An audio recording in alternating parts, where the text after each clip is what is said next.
Okay, well, we'll get started. Welcome everybody to our second Cloud and Percival webinar. We're very happy to have you here and for your commitment to coming to edition number 2. It's very cool. So I'll get kicking right away. The Quandela team that we have is well, the same as last time, so you may have already I guess you've met them a bit before. We have Alina, who's our content and events manager. She's there on the video giving you a wave. There's me, I'm the customer engagement manager. So when you submit tickets to the cloud for support, it often comes through me and then goes to the wider team. So we're coordinating to solve your problems. There's Jean here, our Chief Product Officer. He handles and has developed a lot of the cloud and the Perceval software that you are already using. So he's very knowledgeable and we'll be able to help with some technical questions if you have any. And we have Maxence, who has supported a lot of the IT infrastructure that we are using, the Zoom, the organization and everything around that. So we appreciate his efforts and it should go nice and smoothly with him on board. A few rules, same as last time. So the webinar is being recorded for you to know, and we will post this on YouTube later. So if you miss something or you want to go back and look, it will be on Quandela's YouTube page, along with the first one that we have there as well. We'll use, during the presentations, we'll use the chat for chatting. You can use the Q&A for questions, and one of us may answer that as we go, but we also have some time at the end for live Q&A. If you have anything you want to go into more depth, raise your hand, feel free. We can unmute our mics at that point. But during the presentations, during the talks, we'll try and keep the questions to the chat for now. And if you have anything burning and urgent, feel free to raise your hand. Also, we can stop and we can do that.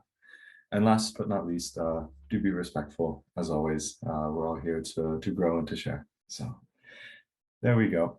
And also, I forgot to mention, as you're probably aware, we have us here from Quandela, but we do have two others along today, Brian Ventura and Brian Siegewax, who are giving presentations to you towards the end. So stay tuned for that. That will be interesting to hear what they have to say about their experience with Perceval, the things they're doing, how they're doing it, why they're doing it. So we're happy to have them, a couple of people along as well. We will begin with some community news. There have been a couple of hackathons that Quandela has attended, and maybe you've heard about them, maybe you were there as well. And we just want to share the success and the things that we're doing with you.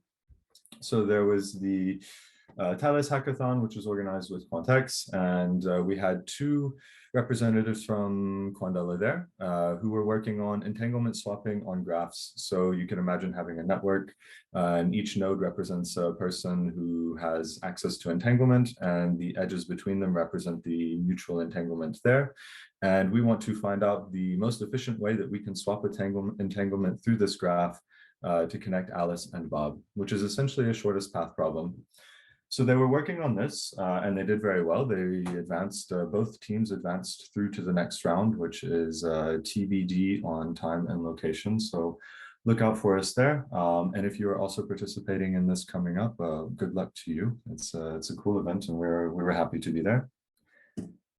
And there's also the big quantum hackathon, which Jean attended. And maybe he wants to say a few more words because he had some hands-on experience there. Yeah, so it was very interesting. So the hackathon organized at BCG, there was a challenge from Insul, and the challenge that we took was submitted by Boehringer Ingelheim, which is a pharmaceutical company, German pharmaceutical company, and the point was to use VQE to find the ground state energy of a molecule, but more than that was also to find the force applying on the atoms and to calculate the dynamics of the evolution of the molecule, which was a very nice feat. The team ended up in the 5 first and get a prize for that. And the second part of the hackathon was a business side, which was very interesting because the same team continued to defend the challenge, but with a more business perspective. And we found out that one key issue and probably one opportunity for chemistry is really to use this type of approach for discovering of new molecules. And the teams again won the prize and finished at the second position. So it was a very good experience, 4 full days of work with an excellent team of students that from Trieste.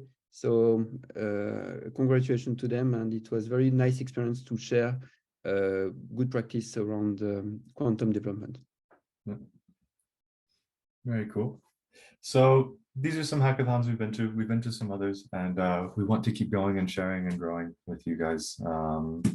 And a bit more from the community. I think some nice Google Analytics. It's fun to look at, and also some data from our cloud from the back end. So since the last webinar that we did in February, so a couple months ago, we've had 56 new cloud users. So we're all growing, and that's fun. And this is where all of us are from. I suppose you can see my mouse. A lot of people from France, obviously, where we're based, but also some representation from the United States, from Canada, other parts of Europe, through Russia and China and Australia.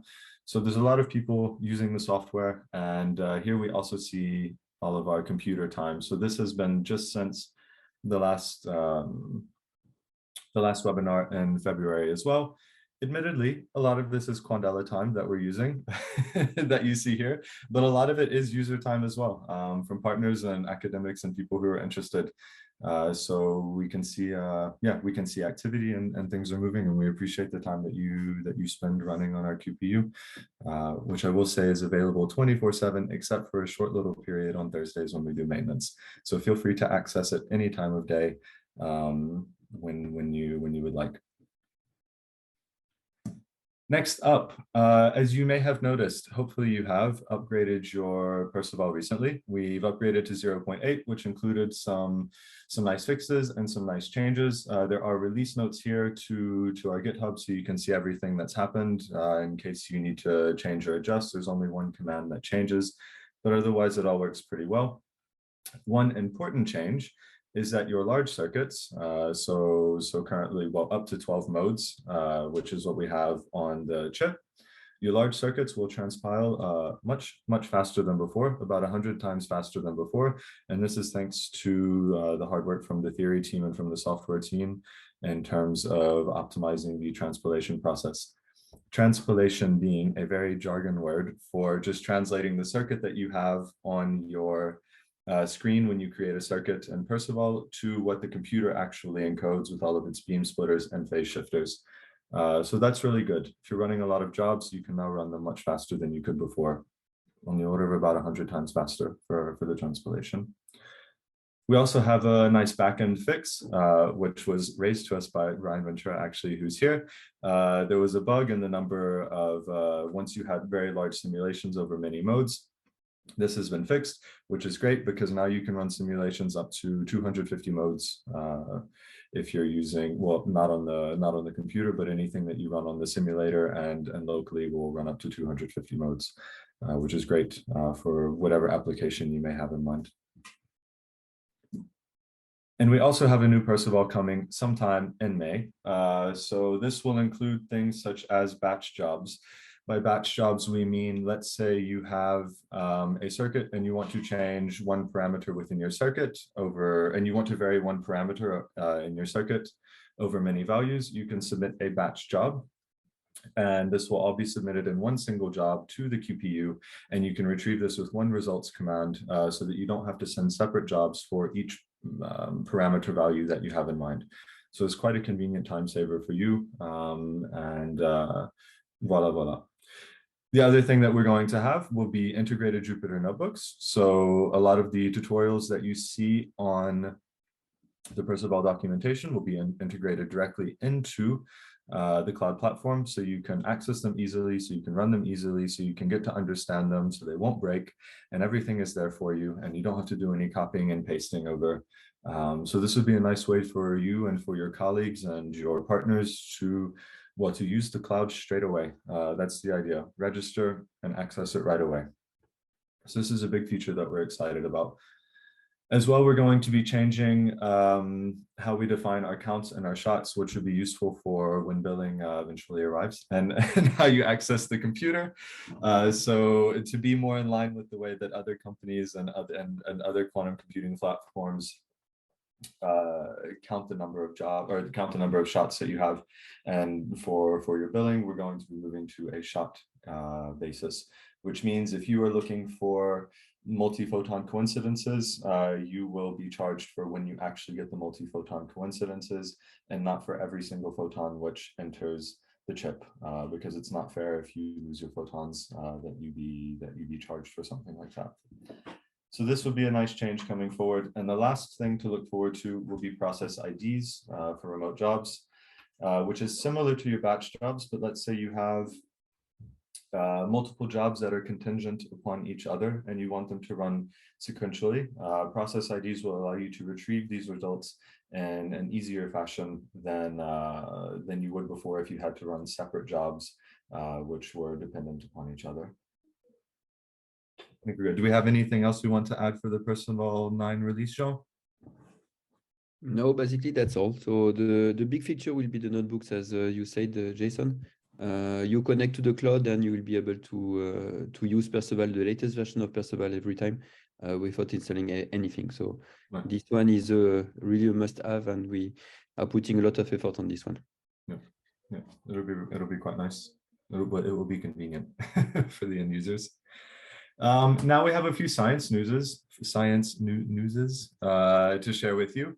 So the first will be a paper that we've put on the archive recently related to graph problems, which are very sexy. We're all interested in graphs and how we can use these for our applications. So some work done by Jawad, Philippa, and Shane from the theory group. It's a very theoretical paper. I won't go into all the details about it, but just to tease you a little bit. So what they've come up with is a quite convenient way to encode graphs onto our linear optical circuits for graph isomorphism and dense subgraph identification. If these things don't mean too much to you, it's okay. If it means something to you, then you should definitely check out this paper, as it could be nice for your application. So a quick result that they had from the paper, they were looking for dense subgraphs of this particular graph here with 200 post-selected samples. When you seed on 2, so when you put your input seed here as 2, it finds the dense subgraph 245 as you expect. When you put the seed 4, it finds your 2 dense subgraphs here as you expect, so it returns correct results, which is good. But the kind of downside of the original implementation was that it required many samples, so 20 million samples to get the 200 post-selected counts. So afterwards, they said, how can we improve this? And what they did is they came up with an addition to their clever coding scheme by introducing this omega parameter.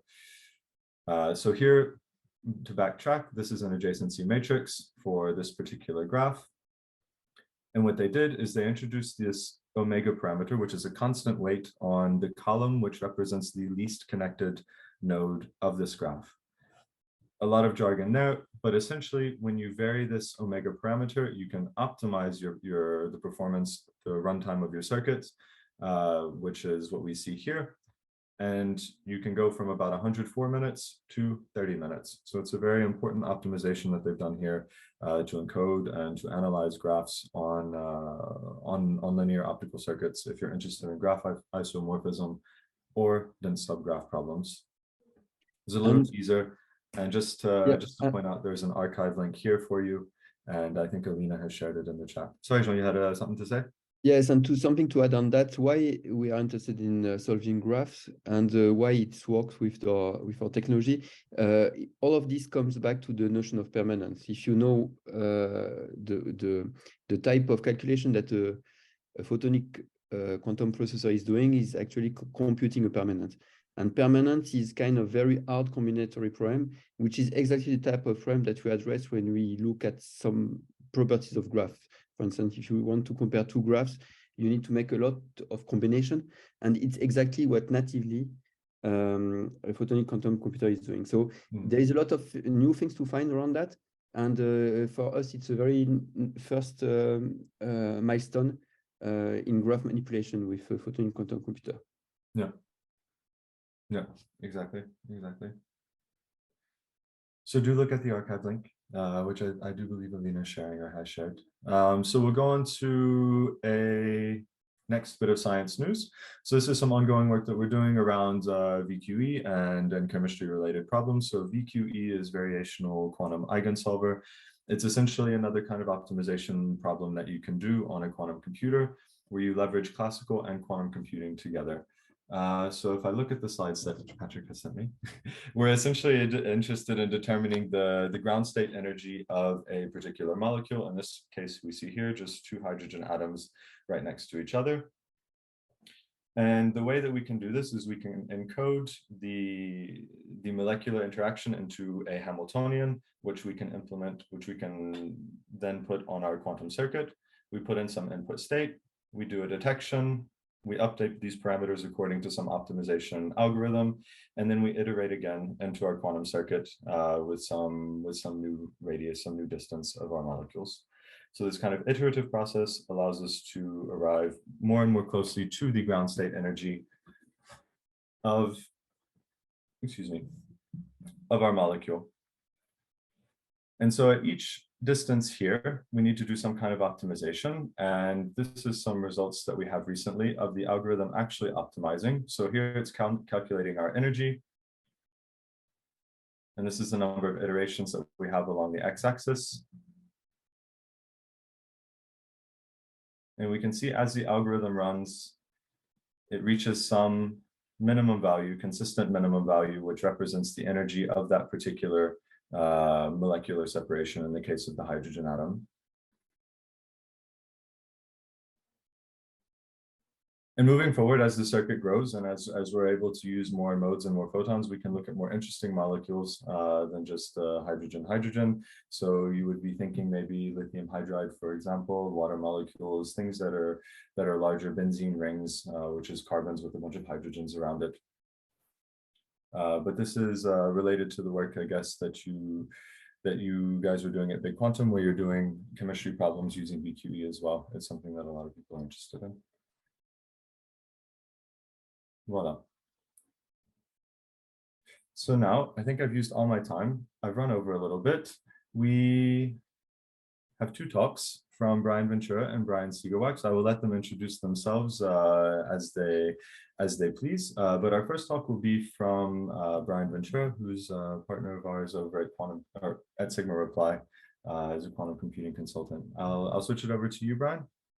Yep. So let me just share screen. There we go. Okay, so normally you should see it. It's fine? It's fine for me, yes. Okay. So yeah, first of all, thanks a lot to Jason and the Quandela team to provide me, well, to give me the opportunity to talk in this webinar. So I will just share with you some activities we're currently doing at Sigma Reply, and what we're doing, especially in partnership with Quandela. So just to introduce us, so who the hell we are. So Sigma Reply, we're a company created in 2022. And actually Sigma Reply is part of a much bigger group, so called the Reply Group, which is much older, created in 1996. Gathering around 13,000 persons around the world, and mostly in Italy, Germany, UK, and France. And so about the quantum computing activities, so all started in 2018, more or less, around the two main topics of optimization and machine learning. And very recently in 2022, with Sigma Reply, we were mostly focused at the very beginning in quantum chemistry applications. And so we have already some experience in the industry with different clients in various sectors, so from energy, telecommunication, banking, and also transportation. And for some milestone we have done, so we have participated to a certain number of hackathons. So the Airbus hackathon in 2020, the BMW one in 2021, and very recently in February 2023. So we participate to the hackathon in quantum chemistry, the QHack 2023. So when we participated in the quantum chemistry channel, where we actually won the second prize with an alternative to VQA approaches to solve ground state energies of molecules. So just to quickly continue, so these are actually some rough numbers on our activities in the quantum computing world. So we try to be present at most conferences and events. And actually, if you're interested in what we do and maybe you do not know us at all, so I invite you to go through these links or to contact me by email. And so now I will just continue on so what we do actually with Perceval. So based on the, so we mostly focus on the documentation of Perceval, where you can find this tutorial called DE Solver. And so we try to study this tutorial more deeply, where we so we finally understood it more or less. And so basically the idea was to create a universal function approximator based on the variational circuits. So the main idea was coming from Maria Schuld, who actually created a quantum circuit which models a truncated Fourier series, which can variationally approach the function you want to solve, well, the thing you want to solve in the end. So it can be a partial differential equation, an ODE, a classification problem, any type of machine learning algorithm. And one very interesting thing is that there's another article from Yigan et al., which actually makes use of the full Fock space, which is available in photonics and especially provided by Quandela, in order to improve the expressivity of the model from Maria Schuld. So it's actually a very beautiful use of the photonics software for Perceval in order to perform to create a truncated Fourier series from a circuit and therefore approach any type of function you can see. You want. So you can see on the right hand side of the slide. So you see this little running man. So this is actually the reply logo, and the thing is that we have so discretized the points in the green curve. So just the running man, and we have made our this kind of model, a Fourier series model, to learn the shape of the running man. So this is what you can see with the blue curve. So you actually see that in the corners, in some of the corners, the sharp edges, it does not perform perfectly well, but this is actually all we can expect from a truncated Fourier series, actually. But yeah, just a funny application. Like other applications, so we try more to focus on what Quandela was focusing on in the tutorial, which means solving differential equations. So this shows you a simple example of, an ODE. So it is a forced harmonic oscillator. So actually the labels are a little misleading. It's the time versus the position of the x, so time versus x. So only one dimension in space and one in time. And so the green curve shows you the exact function, which has to be found by the variational model, and the blue curve shows you the different iterations towards the true solution, the exact solution. The red curve shows you actually the loss function of the models associated to the variational algorithm.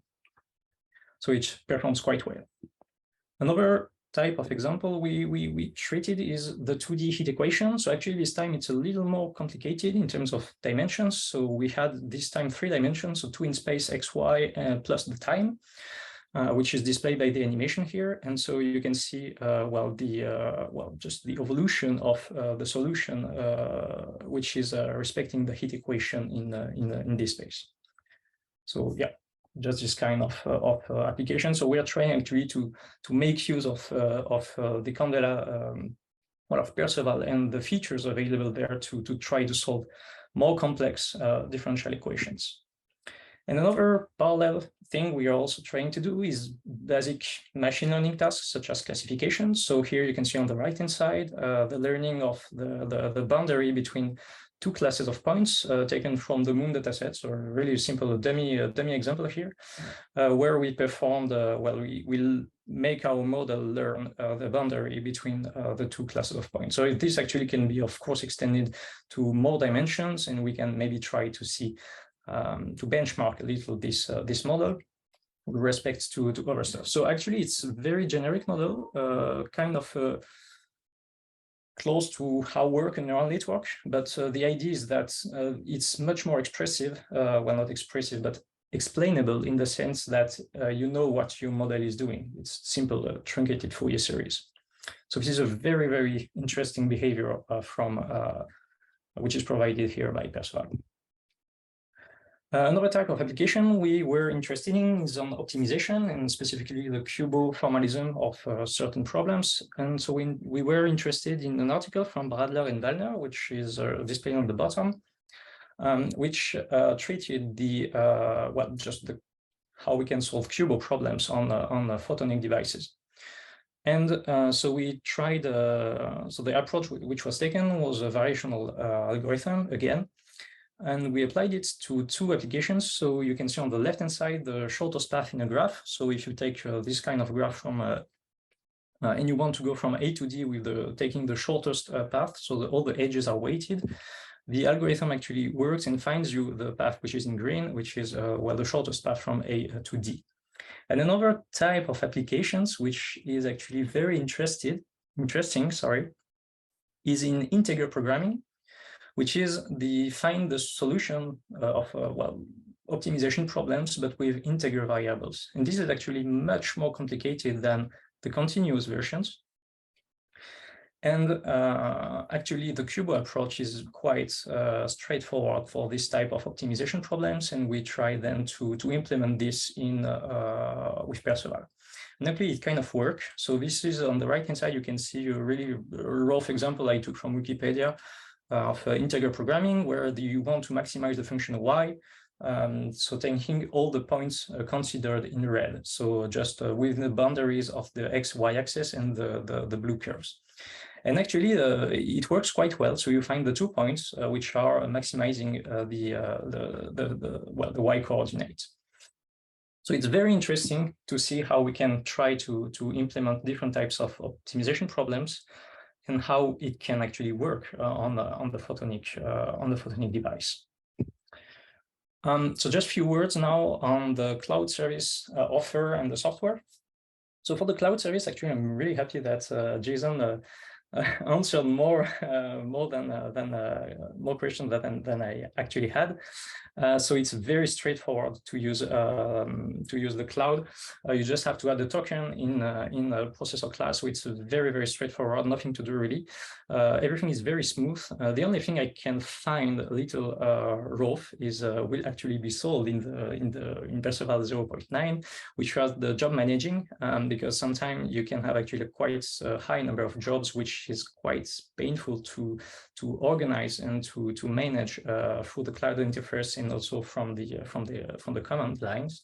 So I'm really happy to see that process ID will be developed in 0.9, and that you also allow for Jupyter notebooks very soon. So thanks for that. And so about Perceval. So Jason actually already mentioned that, but actually, so we found some problems, some bugs, let's say, in the Perceval, or some implementations or some functions, let's say.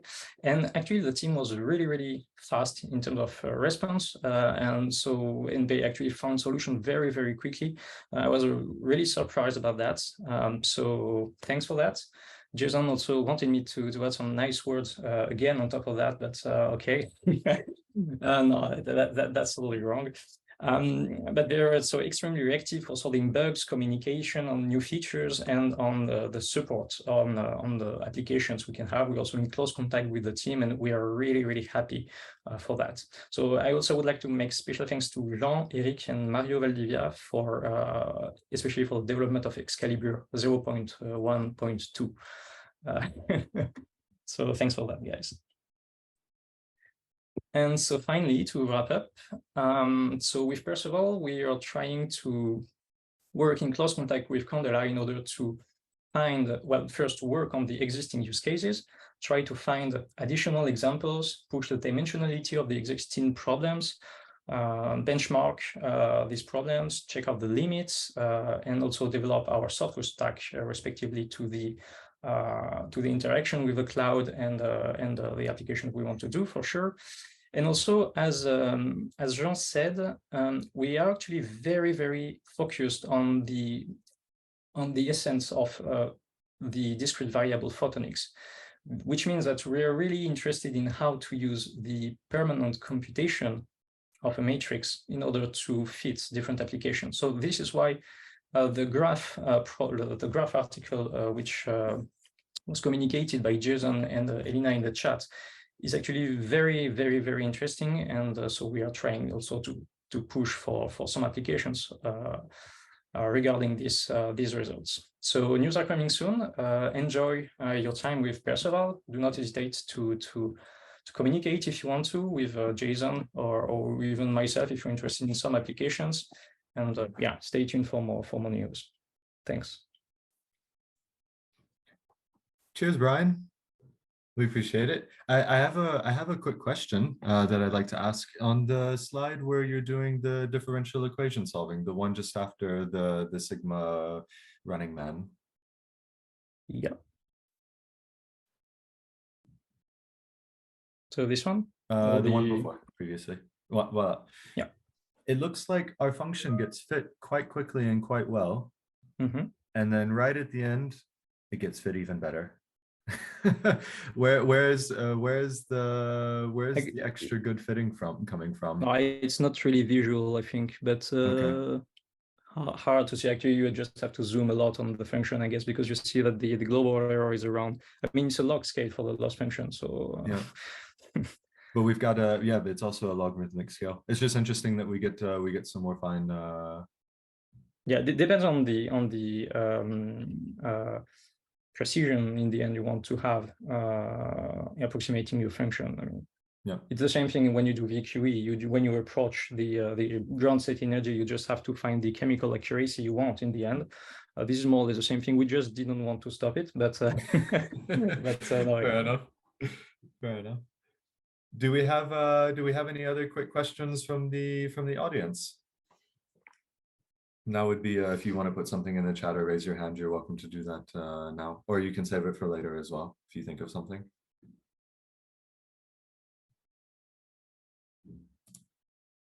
Okay, I think we'll move on. If we have other questions that pop up, we'll just do them later towards the end. And now I will turn it over to Brian Siegewax, who, well, can adequately present himself as well. He's an independent quantum algorithm designer, but I'm sure he has more to say on this. So if you want to share your screen, introduce yourself, the floor is yours. Can you see that? Yes, we can. Slide changed okay? Perfect. Introduce myself. I like to gloss over that, but I am an algorithm designer. I do a lot of writing. I write books, I write articles, do a lot of product evaluations. I think my count is currently 78. So I try to evaluate everything that's out there, hardware and software, and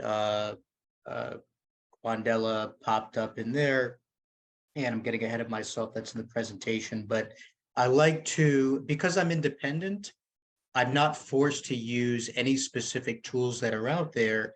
I get to use the best tools for the job. So I get to evaluate everything, and I get to use whatever is best for the job at hand, which includes using a Acela, as I'm about to talk about. So the format for this, because it's late at night where I am, so Nefertum here is going to ask me a few questions for the sake of time. It's only a few questions. Nefertum, of course, is the Egyptian deity for the first sunlight. I wanted to use the Egyptian deity for quantum dots, but shockingly, there wasn't one.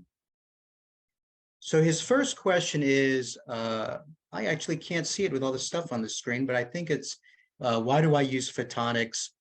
And part one of the answer is photonics is the most interesting quantum computing technology, and I try to use all the ones that I can. So on one extreme, you have superconducting qubits, which are essentially electronics, and we deep freeze it, and we lose resistance, and the electrons zip, zip, zip around, and we create artificial atoms, which are pretty cool, literally, until we think about, well, we can use actual individual atoms, and we can use lasers to trap and move around individual atoms, whether neutral or ionized, which is more mind-blowing until we think about we can strip off individual electrons and we can trap them in quantum dots and spin qubits, and we can perform computation with individual electrons, which is absolutely mind-blowing until we think about photons and the fact that they have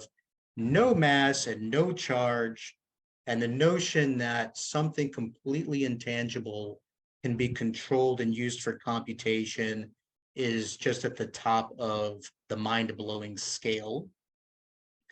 And the second part of the answer is this, and this is a maximum independent set problem, a remarkably small one. And the textbook example of this is cell phone tower placement. So we have 5 locations here, and we want to place cell phone towers in a way that we want to place the maximum number so that we get maximum coverage, but we don't want them to overlap. So the locations that are connected by lines are close enough to overlap, and the locations that are not connected by lines do not overlap. So that you can see in the solution here, if we look at the location in the middle, it overlaps everything. If we place a cell phone tower there, that is not a maximum independent set because we can only place the one. If we look at the top 2, they're not directly connected, so we can place 2 cell phone towers there and get maximum coverage up top. Then the bottom 3 locations are all connected, so we can only choose one. And again, we can't use the one in the middle because now that's connected to the top 2, but we can use either one on the bottom, the left or the right.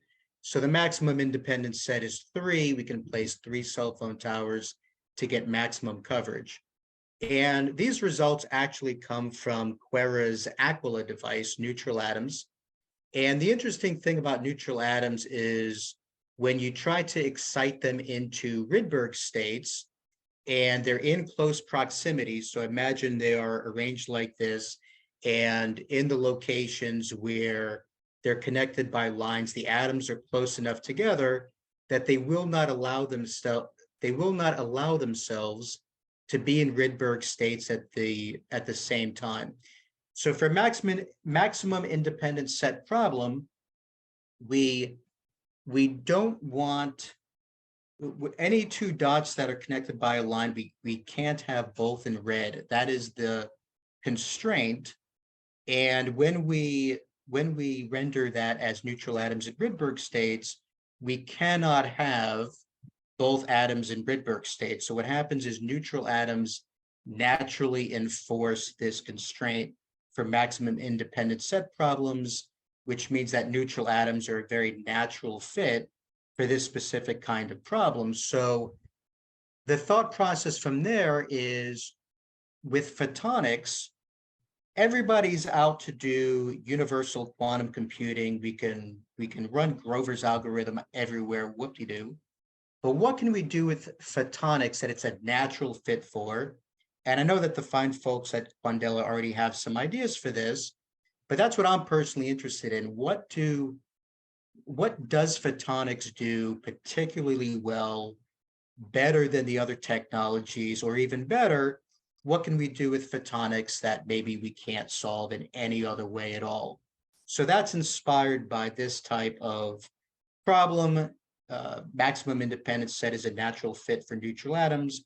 What is a natural fit for photonics? And that's what I want to focus my time on.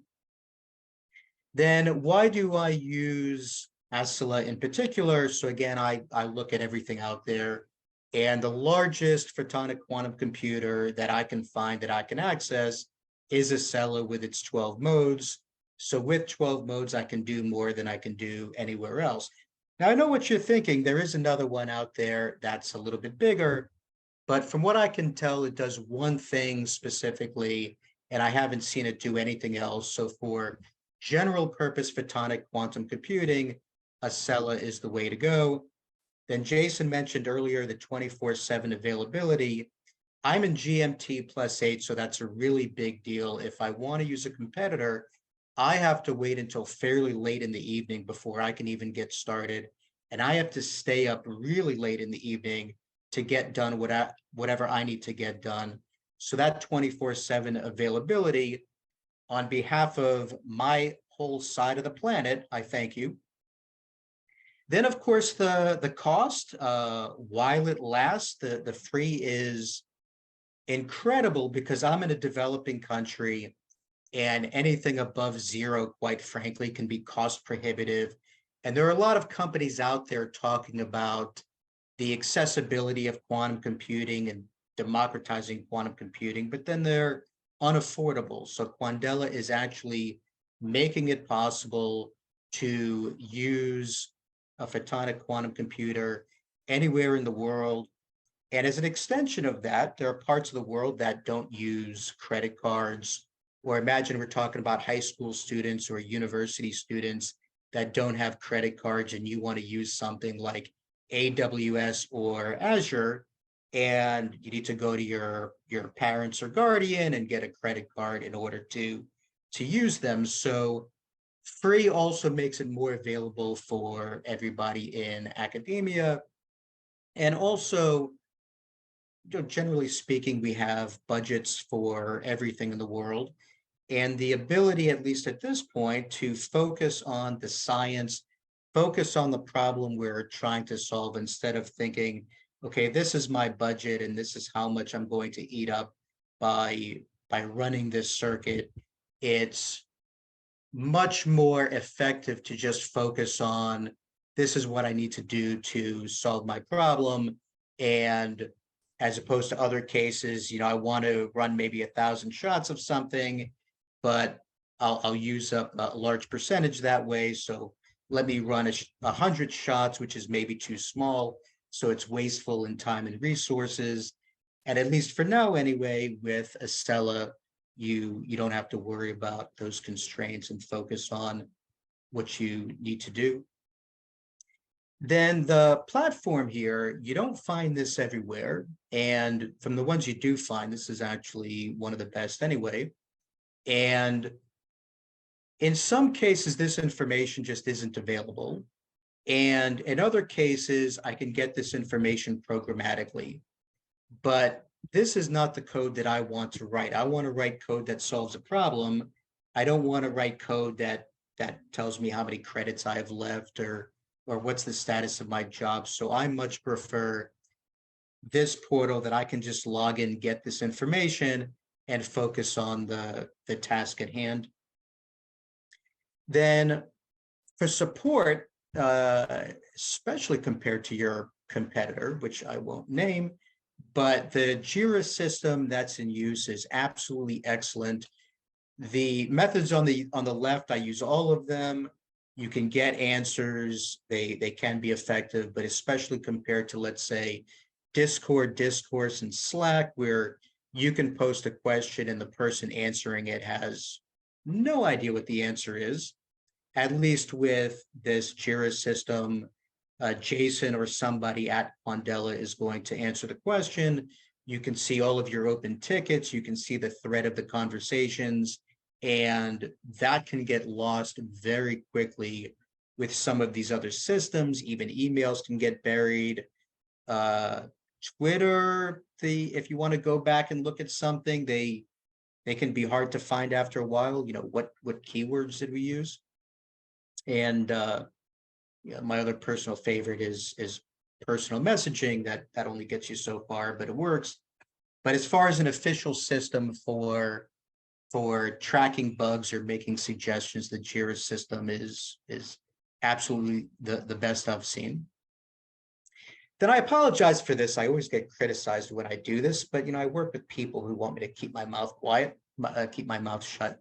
So I'm working on two things in particular. One is, it's an adaptation where photonics is not necessarily the best route to go, but it's far more interesting.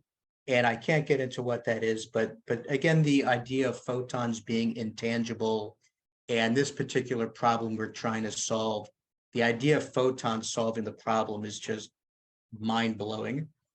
And the implementation is also ridiculously easy compared to the other methods we've used, which you could say are a little more resource efficient, but far more complicated in comparison.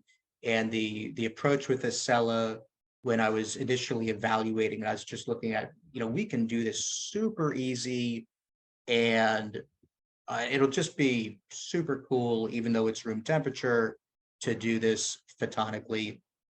Then the other thing I'm working on is something that's specifically photonic, and I'm not quite there yet. There's an epiphany in there somewhere, and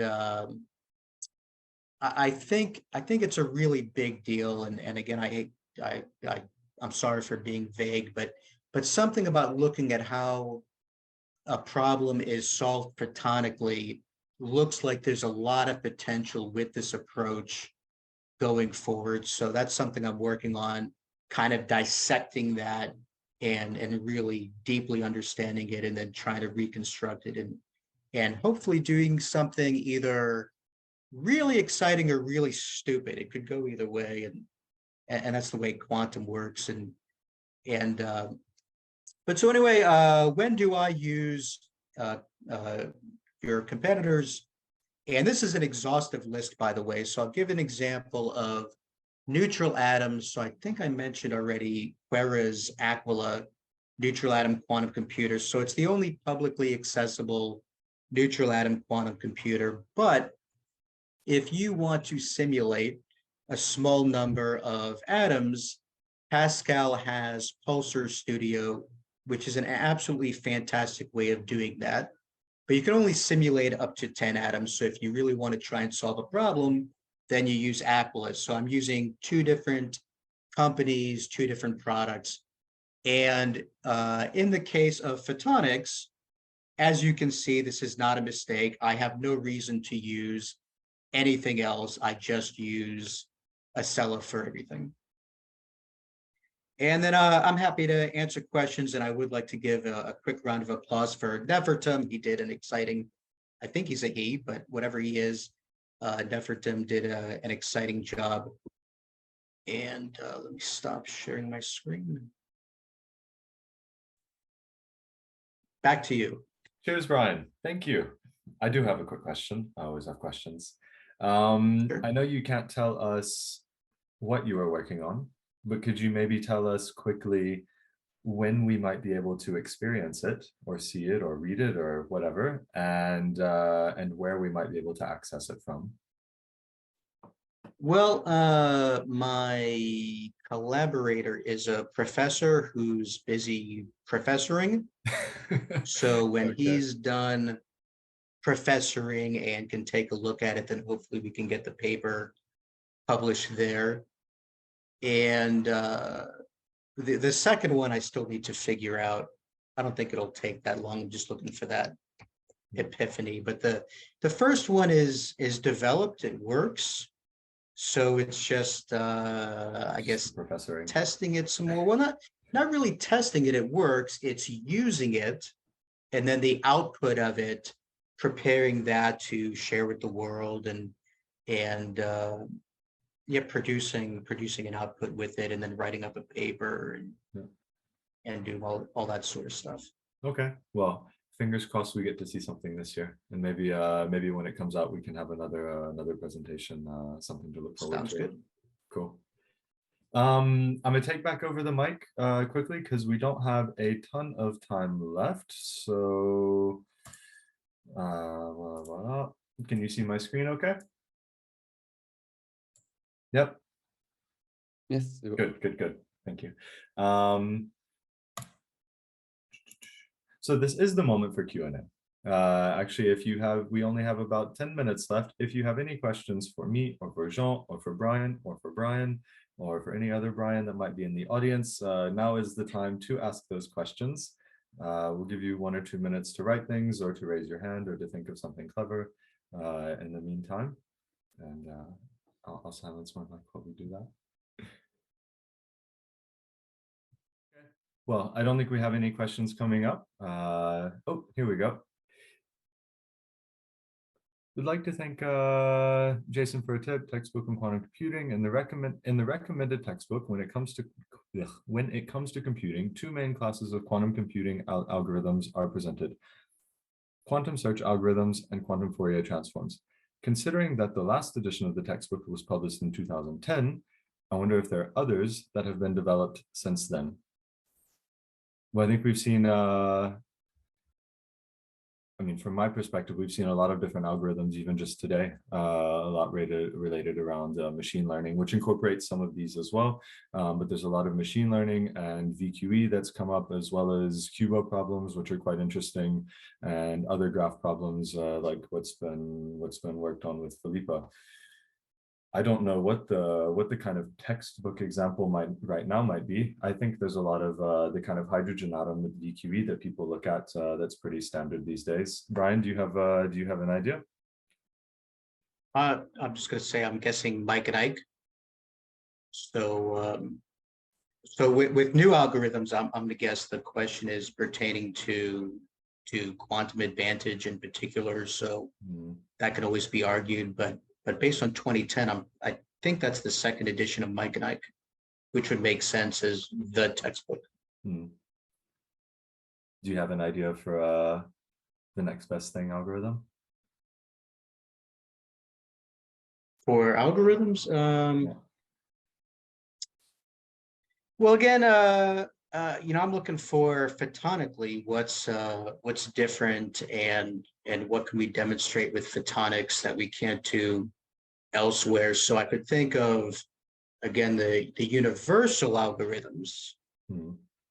Like last year, I would not have mentioned maximum independent set or even thought of that as a potential contender until you realize that when you try to solve it classically, you can't get very far, but in principle, you can keep growing the size of an atomic array and therefore eventually solve a problem that we can't solve classically.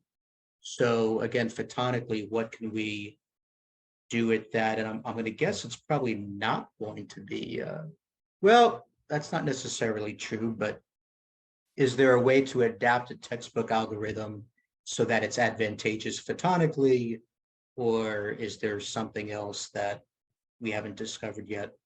No. Am I even making sense at this hour? I don't even know if I'm making sense. I apologize for that. You're making good enough It is sense. close to Yes. midnight where I am, so in my defense, Yeah, necessarily know what I'm saying. If I can add, there is a lot of papers these days. That's a lot, and it's very hard to keep track of everything. On our side, we are trying to reproduce when we can a paper that sounds to have some advantage photonically, and we will be preparing for the end of the year some kind of training. So we try to put everything compile everything together, where we will be kind of certifying some algorithms, saying, okay, we have tested that and it's available. And so we are working on that, and we want to do something by the end of the year. So it will not be something a textbook at this point, but still there is a lot of material around that we are trying to compile. Right. Cool, thank you. And I didn't say that was from Alexander. So I guess maybe you saw that in the chat. I'm sorry, I forgot to introduce you before I read your question. Okay, so as a last slide, just to well, sum up everything. Thank you all very much for joining. Big thank you to Brian Ventura and Brian Siegewax for your presentations and your work and your contributions that have been ongoing, that we very much appreciate. I will say one bit of science news I forgot to mention. We have a nice paper coming out next week, I believe, Jean, you said, next week on Acela, with a lot of experimental results and new exciting things. So make sure you look out for that next week on the archive. And last but not least, if you want to contribute to Perceval from the coding side, or be up to date with what's going on, or just support us in any kind of way, feel free to check out the GitHub, the open source repository for Perceval. Watch it, star it, contribute to it, have fun. We also have a forum as well as the support tickets. You guys can always ask questions and contribute your ideas and your thoughts in that kind of way. So yeah, thank you very much. And Pablo, if you like Perceval, just put a star.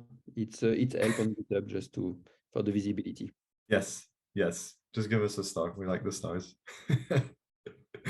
Thank you very much. Also, we're going to share the slides with you afterwards, so don't worry on the links. You can click it all from there. Cool. Cheers, everyone. Well, Have an excellent Brian. morning, evening, afternoon. Good night.